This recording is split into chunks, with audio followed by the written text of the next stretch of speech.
Hello friends, Tasha Rose here with Radical Mothering. I am so pleased to finally bring to you the birth story of Cecilia Patrice, who is here sleeping quietly on Mama. You might even be able to hear her because she's got her nose pressed up real tight like a goof. So her birth story. It's been a while since I posted about pregnancy, and I was pretty spotty with it, kind of on purpose, because there's really not a whole bunch to talk about when it comes to pregnancy. Everybody knows what happens. A woman gets pregnant, month by month her body changes, this, that, or the other thing is happening to her, and then bam, she's got a baby. Really what I was venturing into with the birth series were the politics of birth, which I pretty well covered, I think. And if anybody has any questions, go ahead and look at the videos from prior. I'll link them here too. And if you've got any questions about the politics of birth, just drop them in the comments and let me know. I'm happy to answer them. Keep it respectful because I will delete rude comments. And that's it. That's the disclaimer. While you're checking the playlist, go ahead and subscribe and hit the notification bell so that you can stay up to date on everything going on our channel now that we've hit our reboot. So Cecilia was born on March 30th, and I was so happy she was born on March 30th. She was due on the 27th, and I was like, oh, we're cutting it close because we've got a birthday in April already, which is Liliana's. And Liliana's April 30th. And I was so worried that we were going to have two babies in the same month because we're not there yet.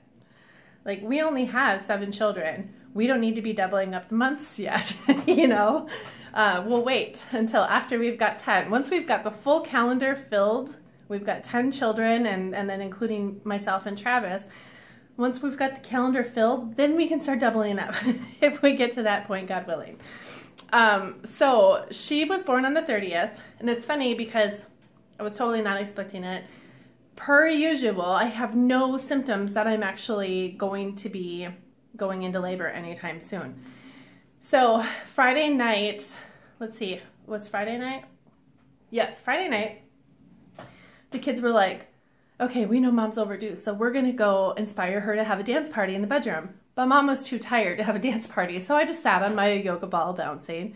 And the children are playing the birth mix, and they're dancing in my room, and I'm kind of dancing on the yoga ball while bouncing. Just super tired. It's like 8 o'clock at night, and I'm just exhausted. And, excuse me, I have a frog in my throat. Just exhausted. 8 o'clock at night. I'm technically overdue with a baby. I'm just ready. I was so ready for her to be born, namely because I had all of the pain in my legs. I had pregnancy-induced RLS. It's gone now, completely gone now, because I'm not pregnant anymore. I get a really bad varicose vein in my left leg whenever I'm pregnant too, and so that kind of contributes. So I was taking magnesium. If you follow me on Facebook, you know the whole story.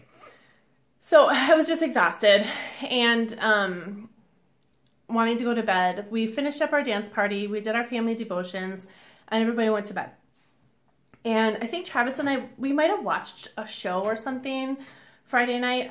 If we did, I don't remember what it was. I was so tired I fell asleep. And I think I woke up at about midnight to go use the bathroom. And I went to the bathroom, came back to bed, and it took, it takes you forever to do anything when you're that pregnant. And got back into bed. And then I rolled over, I don't know, about 2 o'clock. I rolled over in bed, and I had a really sharp pain in my left side on my belly, a kind of round ligament sort of pain. When I rolled over, and it hurt really bad. It wasn't anything that I was concerned about, though. I knew it was muscular. And so I kind of cried out a little bit. Travis made sure I was okay, and we went back to sleep. 24 minutes later, I felt pop, and I was like, huh. I was laying there. Travis is completely zonked out.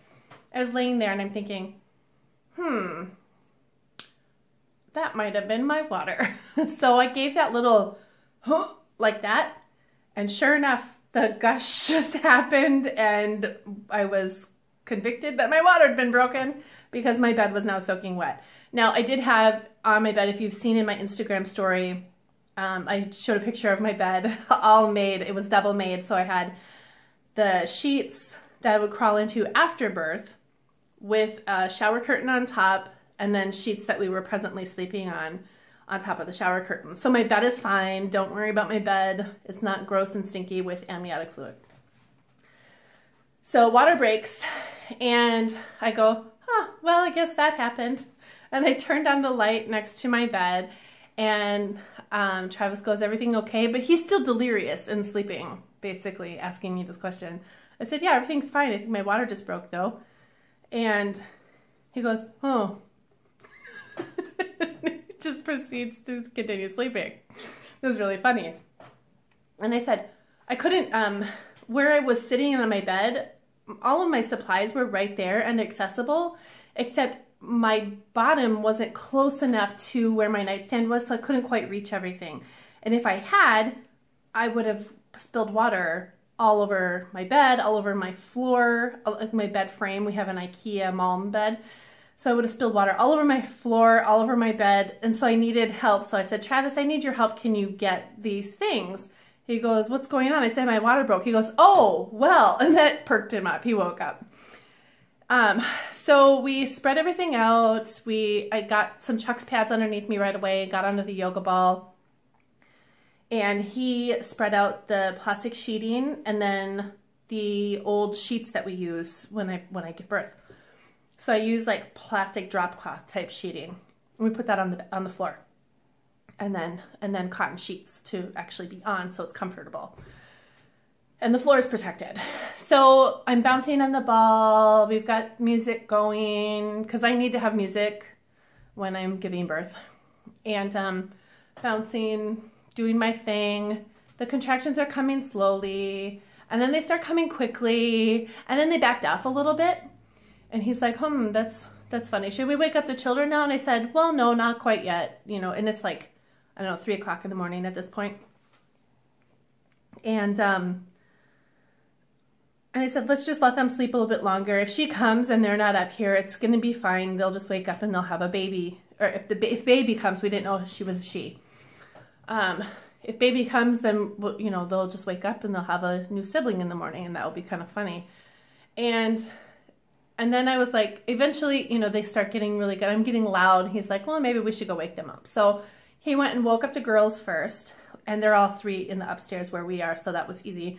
And then they came in, and a few minutes later, the boys all came up, and I think we're close to like, I don't know. I don't even remember what time she was born now at this point. Like 5 something. I'd have to look back at the stuff. But anyways, it was like, now I really want to look. Hang on one second. I was right. It was 5 something. It was 5:42 that she was born. So the children came up right around 5 o'clock. And by this point, I was pretty much in transition. My stages of labor really kind of blur. There aren't really distinguishing points in my transition, or like even, like I said, when labor even begins, it just happens and I have no clue that it's going to happen.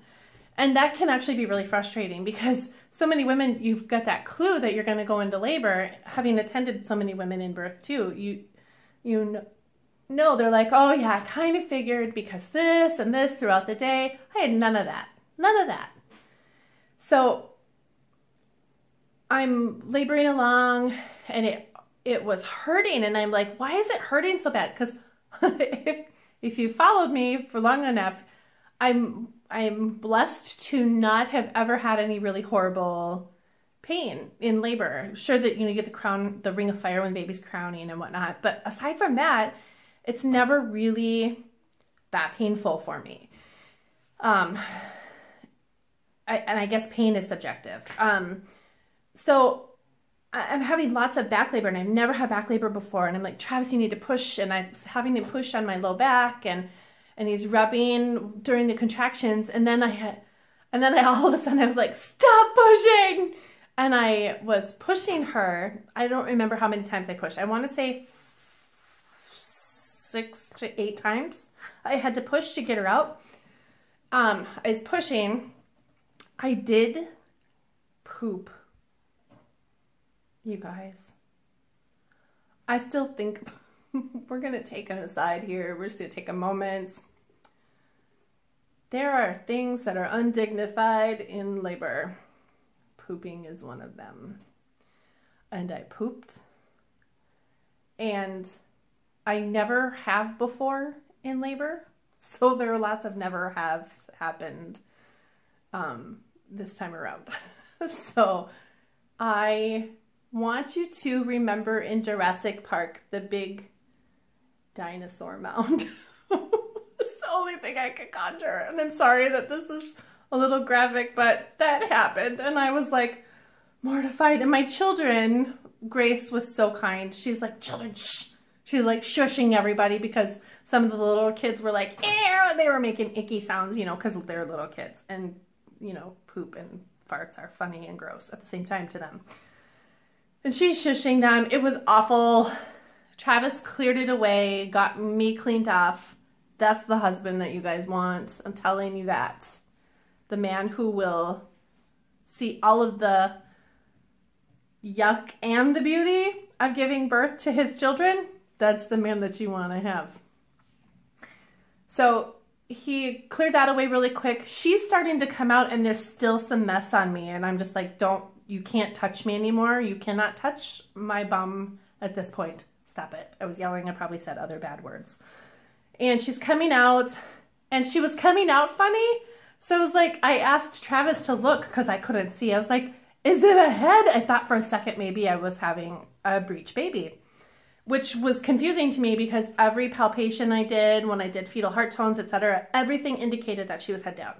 So I was like, is it a head? Did she turn? I was so confused. And I was confused because she came out facing my right leg. Now, if you don't know how baby birth happens, what happens is when they come out, they're facing down and then they do this like spiral. Well, she spiraled in the down. So she came out facing my leg.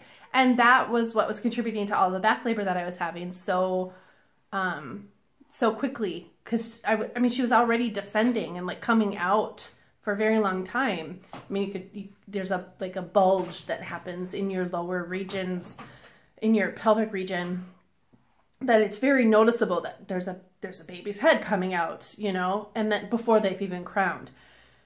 You can just tell how really engaged they are and that you're dilating and you're pushing, that your body is working to get that baby out. But she was turned already, so she came out facing my right leg. And to top that off, she also had a 14-inch head. I'll just let you sit with that for a second. I'm gonna take a drink of my coffee.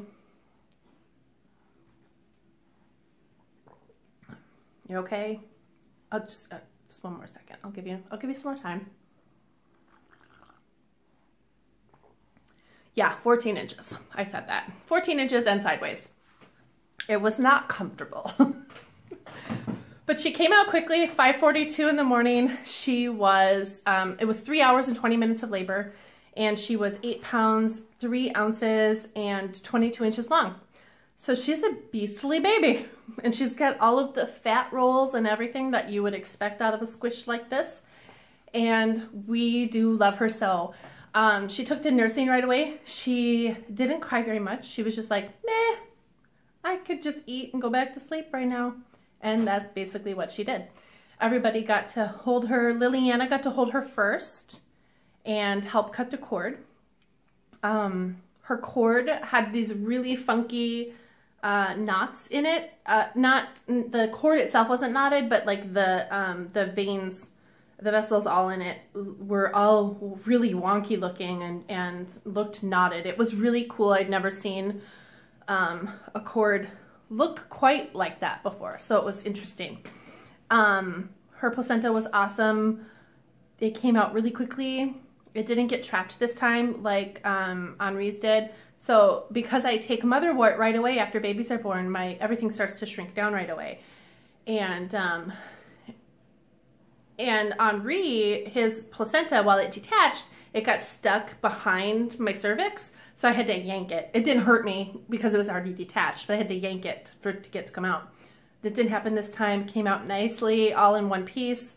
I did have a lot of clotting. I had a lot of bleeding, but the motherwort took care of that. And I had a lot of clotting and a lot of bleeding because I give birth so precipitously. And I think I talked about that in a previous video as well, about the major concern with a precipitous labor like that. And that's why you want to have the herbs that you've got that help manage that. Have them on hand, take them right away, and you're good. So I was taking motherwort, and I was taking magnesium, and what else was I doing right away? And lots of water right away. And then somebody went and made breakfast, and I ate a ton of food, and I fell asleep for a little while. And that was it. And that was her first morning with us, and it was fantastic. She's just so amazing, and she's already 6 weeks old. She'll be 6 weeks old tomorrow.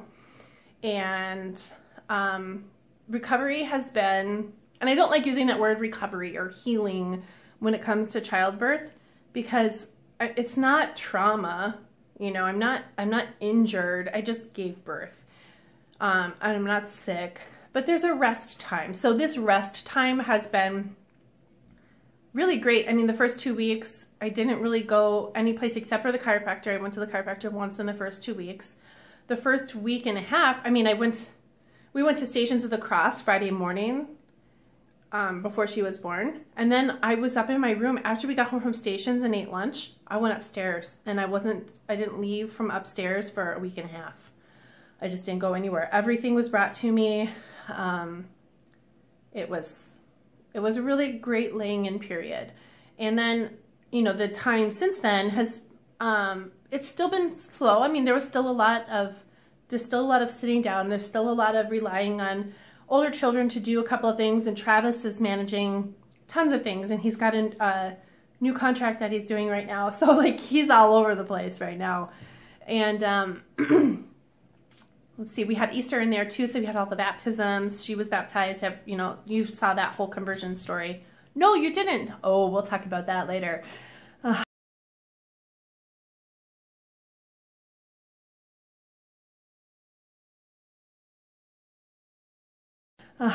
We didn't include that in the conversion story, which I will also link. So I think that's it. That's really all that's been going on in the past 6 weeks. She's amazing. I haven't started my exercise plan yet like I was going to, because I've just been really dragging, really tired. I think I'm going to up my iron intake with some Floridix, and I'm still taking magnesium, and I need to get a better B complex, and I'm taking vitamin D too to just help with energy levels, because I've been really tired. Even though I get a lot of sleep, I get tons of sleep because she sleeps in bed with us. I rest when I need to throughout the day. I'm not pushing myself too hard, because I know that even 6 weeks out, there can be some, again, I don't want to use these like words that don't mean what I'm trying to convey, but relapse. Bleeding is done with, but it can still happen again. I will say that if I do start bleeding again, it's because I'm on my cycle again, because that's how it always works with me. Anywhere between 6 and 8 weeks, I get my cycle back, and I'm, you know, that super fertile lady who has lots of children. So anyhow, that's her story. Nothing to it. And now she's waking up. It's just perfect timing. You're gonna come say hi, baby? You say hi to your adoring public? No, not quite. Oh. So, if you are new here, go ahead and hit subscribe and hit the notification bell. I'm going to link the birth story, the pregnancy playlist in the end cards and the description box below. And like the video, share it if you want to. I will mention again, this was an unassisted birth and an unassisted pregnancy. Everything happened here at home, from pee sticks to blood pressure to fetal heart rate monitoring, the whole kit and caboodle. The only thing that happened medically was after a car accident in November when we had an MRI and an ultrasound. That's it. That's it, and that's all. Oh, and the chiropractor. We did have the chiropractor as a result of the car accident. And he employed some Webster maneuvers too to help my body in that transitionary period between the car accident and giving birth, where he could actually do some good work on my body after she was born. So that's it. Unassisted home birth of Cecilia Patrice. And we'll see you guys next time. And here's some B-roll and pictures of this cute girl. Talk to you guys soon. Bye.